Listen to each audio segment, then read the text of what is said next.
রাত থেকে মুষলধারে বৃষ্টি এবং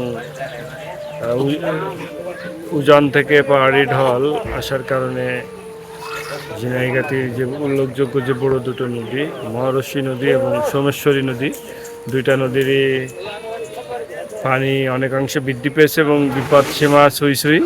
তবে আশাব্যঞ্জক হলো যেহেতু বৃষ্টি বন্ধ হয়েছে এবং ধারণা করতেছি যে উজান থেকে নেমে আসা ঢলও কমবে এবং খুব দ্রুতই পানি নিষ্কাশন হয়ে যাবে। RICL TMX, যুগের পর যুগ স্থাপনা থাকে মজবুত। এরপরেও মানুষের যে কোনো ক্ষয়ক্ষতিতে উপজেলা প্রশাসন আমরা সাধারণ মানুষের পাশে আছি। আমরা মানুষের সাথে যোগাযোগ রাখতেছি। মানুষের আতঙ্কিত হওয়ার কিছু নাই।